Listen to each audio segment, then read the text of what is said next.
ప్రజా సమస్యల పరిష్కారమే ప్రభుత్వ లక్ష్యమని మంత్రి కొల్లు రవీంద్ర స్పష్టం చేశారు. మచిలీపట్నంలో నిర్వహించిన ప్రజా దర్బార్ కార్యక్రమంలో ఆయన పాల్గొన్నారు.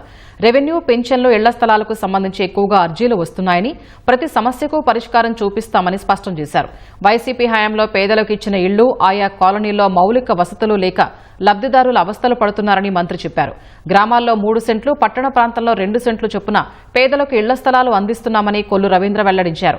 రాష్ట్ర వ్యాప్తంగా 3 ఎకనామిక్ జోన్లు ఏర్పాటు చేసి అన్ని విధాలుగా అభివృద్ది చేసేందుకు ప్రభుత్వం కార్యాచరణ సిద్దం చేస్తోందని వివరించారు. సంక్షేమ అభివృద్దిలో 2047 నాటికి ఏపీని అన్ని విధాలుగా అభివృద్ది చేస్తామని మంత్రి పేర్కొన్నారు.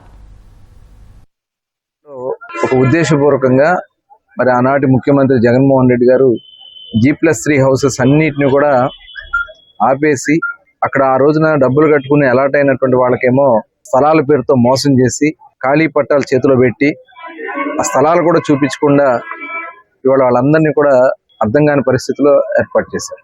ఏదైతే G+3 ఇళ్ళు ఫౌండేషన్ లెవెల్ వరకు వచ్చున్నాయో అవన్నీ ఎలా కంప్లీట్ చేయాలి, ఆగిపోయినటువంటి వాటిని కూడా ఎలా కంప్లీట్ చేయాలనేది హౌసింగ్ మినిస్టర్ గారు, అదేవిధంగా మున్సిపల్ మినిస్టర్ గారు ప్లాన్ చేస్తున్నారు.